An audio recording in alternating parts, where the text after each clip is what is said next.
Hi, my name is Janerl Lampson, and this is my action research project.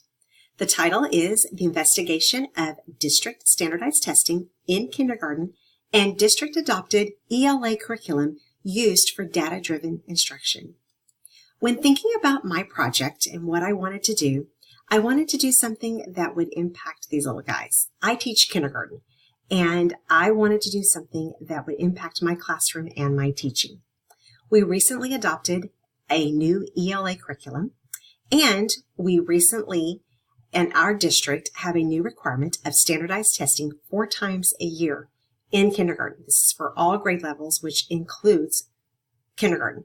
So, with those 2 things in mind, I wanted to know if the new curriculum was aligned with the district required testing that we were beginning in my district. I wanted to see how well those 2 work together or if they didn't. There's also a new emphasis on data-driven instruction in my curriculum, in my district. And I wanted to make sure that I was better prepared in order to use the data from the standardized test to help my instruction in meeting the needs for my students. This study and research on this subject was necessary because I did not know very much about the test, and since it was just this past year that was implemented, and I also have a huge learning curve with a new ELA curriculum. So I wanted to do more research on both of these subjects. Testing in kindergarten can be tricky. It is pretty tough to get these little guys to focus, and especially on a 30-question test that had to be implemented and entered into a computer database in order to get the data from the testing that you're doing. So with all these things in mind, I decided this project of investigating standardized testing in kindergarten and using the ELA curriculum to prepare students for the test, as well as how to use all this in my classroom was why I chose this subject.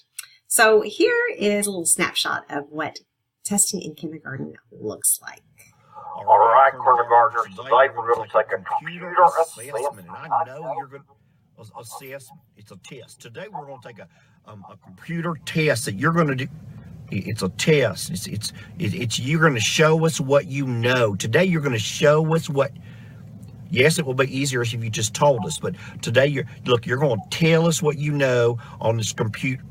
Okay, look, we're just going to take a really fun game on this computer right here. Okay, so it's going to be. Why are you taking off your shoes? Seriously. Oh, I don't care if you take your shoes off when you play a computer game at home. Put your shoes on, okay? Somebody help him tie his shoes. Anybody know how to tie your shoes? Susie, your mama thinks you're gifted. Get over there and try to tie his shoes, okay? Here's what we're going to do. Today, we're going to take a computer. No, you can't touch the screen. It's not that kind of computer, okay? Here's what you're going to do, okay? You're going to take this mouse right here, and you're going to use... Yeah, it's not that kind of mouse. This computer mouse is not going to bite you. So you're going to use this No, it's not the kind of mouse that's in your grandma's basement. It's not a mouse, all right? Listen, it's a clicker. You're going to use this clicker right here, and you're going to take these 2 fingers, and you're going to put them right.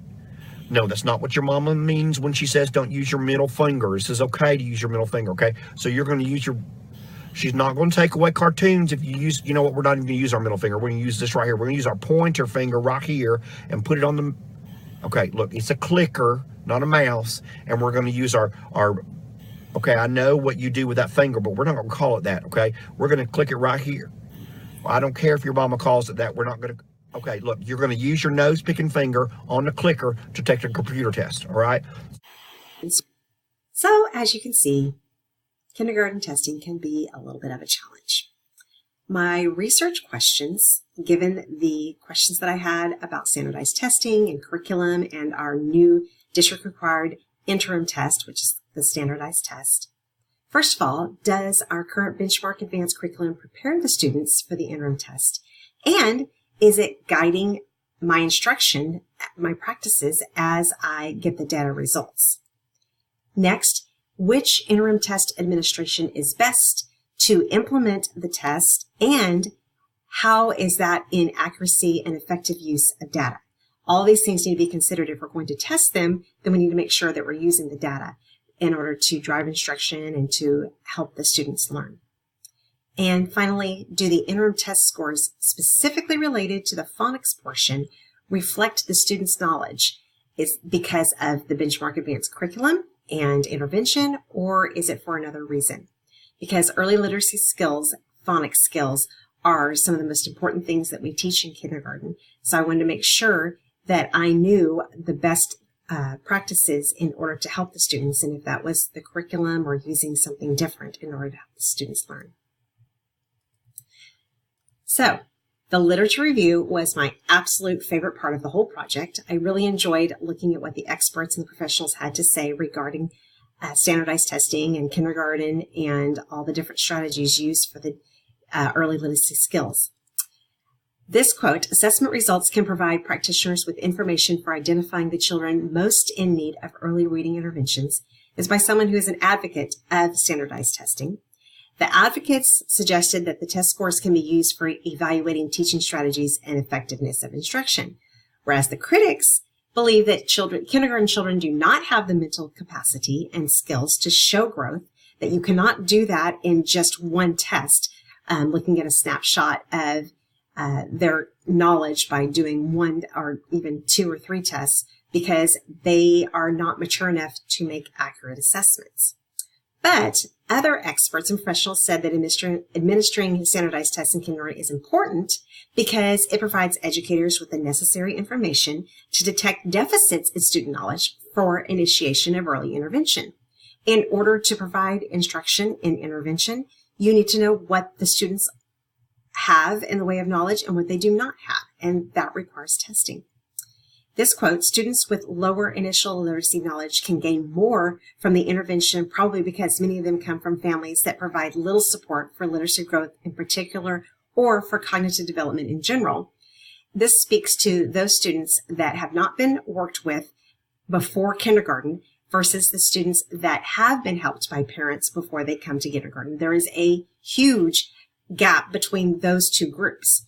But by the end of the year, you can see those students catch up that have not been worked with once they are exposed to the early literacy skills that they need.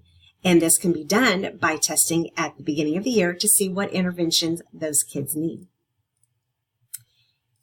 Also, despite the contradictory opinions, most teachers and education professionals will agree that testing in kindergarten can be used to impact reading instruction positively and greatly benefit students.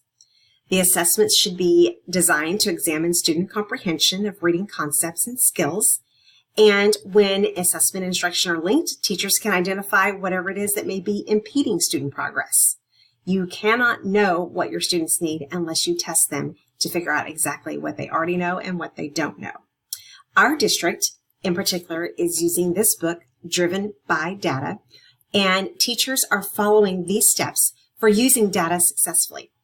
First, taking a test like the interim test that we have, a standardized test, and looking at the questions to see what the end goal is.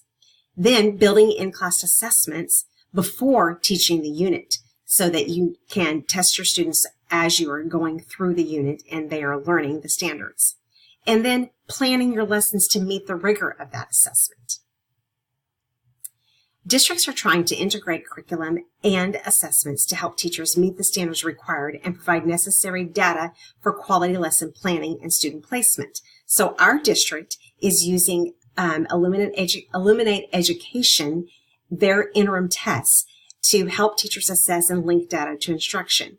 They do this by giving us the 4 different tests, and as we enter the data into their system, it gives a huge amount of reports, several different ways in order to help teachers to understand what the student needs and what intervention other students might need.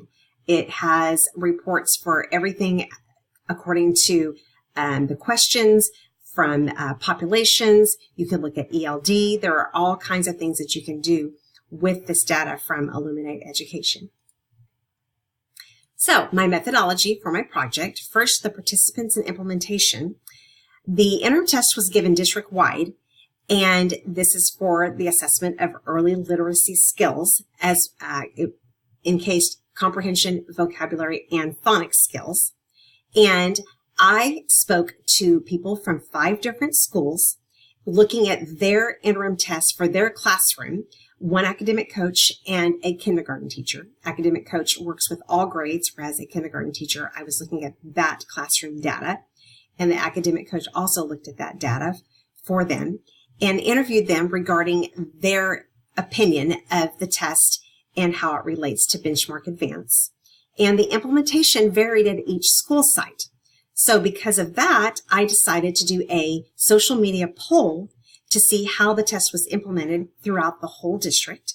And I also took the DIBELS data for each of the schools that I worked with. And I wanted to get the quantitative data, so I looked at the phonics scores to compare with the DIBELS scores. For those of you that don't use DIBELS, it is just a snapshot of early literacy skills, and it's the only other test that we have in kindergarten that would be considered a standardized test. So it gave me a good idea for something to compare to the interim test for the phonics portion of the test, which is 15 of the 30 questions. So half of the interim test, the standardized test that we are now giving, is phonics questions. So I thought that the DIBELS data would be a good comparison to see how the students scored, if it was similar or not similar. The data collection validity, I did interviews with each coach and teachers, the same questions, to get their insight and opinion on the use of the Benchmark Advanced curriculum and how it prepared the students for the interim test.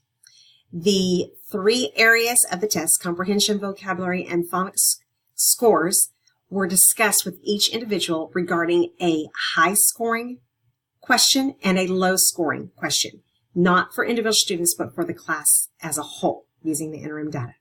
2 of the 5 schools used the interim test to design instruction before the test was implemented. So they were actually looking at the test beforehand and seeing and planning their lessons regarding what students needed to know on the test. Only 2 of the 5 schools.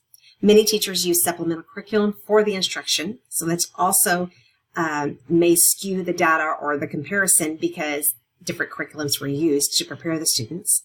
And the DIBELS test results were not discussed with the participants, but just used for my quantitative data comparison for the phonics questions. So, looking at my results in the qualitative and quantitative data research, so the quantitative data for the social media poll, I used a Facebook page for kindergarten teachers in our district and asked how they implemented the test. That was one-to-one with students with a teacher and aide, or it could be one-to-one and small group, or it could be just whole group, or just small group, or combination. And over all the results, most of the results said that they used one-to-one, but there were several other different combinations. The next question was, is the Benchmark Advance curriculum adequate for preparing students overall for the test? And you can see that most teachers did not feel that it was impactful as the coaches felt that it was. The curriculum was impactful. So impactful, yes, the Benchmark Advance helped them, or curriculum not impactful, most of the teachers felt that way. Whereas the coaches had the opposite answers for most of my data results. This happens in comprehension and the vocabulary. Most of the coaches felt that the Benchmark Advance was helpful, but most of the teachers were not as convinced that it was Benchmark Advance that helped their students succeed on the test questions, low or high. And this was across the board for these 2 categories. The interesting part, this is my favorite part of my results that I got that I thought was the most interesting, was regarding the phonics score. So the Benchmark Advance curriculum overall was not impactful by the teachers and coaches' opinion. And the reason for that is we use a curriculum called 95% for our intervention for phonics. And overall, everyone decided that that was the best curriculum to use. So for my teaching practices, that was excellent knowledge to know that that is the best curriculum to use in order to help the students on this test.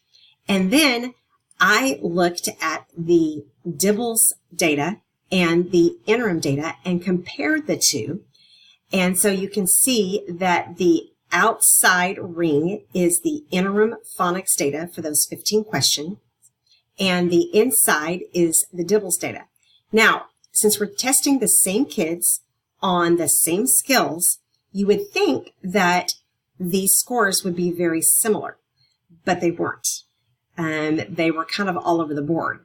But interestingly, the school number 2, which had the closest alignment, DIBELS data and interim test data results, that was the school that did the backwards mapping of the standards, or basically took the interim test first, designed their instruction, then gave the kids the test, and then analyzed the data and helped the kids by knowing before what was on the test.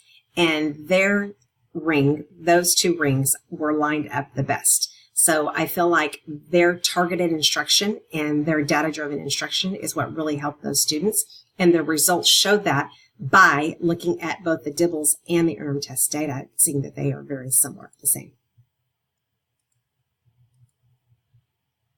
My question of, does the test results accurately reflect student knowledge of the standards? The coaches overall felt that it did, whereas only 2 out of the 5 teachers felt that overall the test results accurately reflected their student knowledge. I believe that this is because coaches work with all grade levels, and so their answers were a little bit skewed, not just to kindergarten, but for overall. And many of the coaches told me that they felt like Benchmark Advanced helped them more in the upper grades than in the kindergarten grades, that they felt that kindergarten might need to be supplemented a little bit more. A few quotes from these coaches and teachers. The coaches felt that the interim gives a good picture of what students are capable of accomplishing, whereas some teachers said things like certain standards are tested more heavily than others. Every interim test data results are skewed because of this. And my last interview question was if they could improve the lower scoring questions on the interim, how would they best do that? And a lot of the answers had to do with the logistics of the test. The questions on the interim need to be worded differently for better understanding, better font, clearer pictures, the layout simplified, better and more complex stories need to be used for comprehension practice. So that's speaking about how they did some supplementing of the curriculum. And then one coach said that teachers need to backwards map the questions and focus on a level of mastery of standards, not just the test questions. So this is not about teaching to a test. This coach's point was we need to have the teacher's knowledge of the test questions first, and then from there they need to figure out what standards they are, and then help the kids learn the standards well enough that they can apply their knowledge on the test. Now, my recommendations. First, testing protocols. I feel like a uniform test administration needs to happen throughout the district in order to have a better comparison of how the kids are doing. The protocol needs to include how it's implemented with the verbiage used by the support staff or teachers giving the test, because all of the kindergarten standards are, quote, with prompting and support for our Common Core standards. So if we are prompting and supporting, we need to all be doing it the same way. Backwards mapping needs to happen, but the administration needs to provide training and practice for teachers in this area, and the standards assessed on the interim need to be addressed with the correct curriculum. And I think that that needs to be done with Benchmark Advanced, but also to know if some other curriculum would help and that be provided. Data examination, teachers need to use their PLC time to collaborate on designing lessons with their data results. And I felt that the DIBELS data and the interim test data for the phonics portion especially need to be considered when making decisions on student intervention and their needs. I think that in the past, our district has used just the DIBELS data, but now with the interim, we have a lot more information to help those kids that need intervention, which ones they are and where they need to be placed. That can be helpful. Finally, in my faith integration, my verse that I chose was, whatever you do in word or deed, do all in the name of the Lord Jesus, giving thanks to God the Father through him. Colossians 3:17.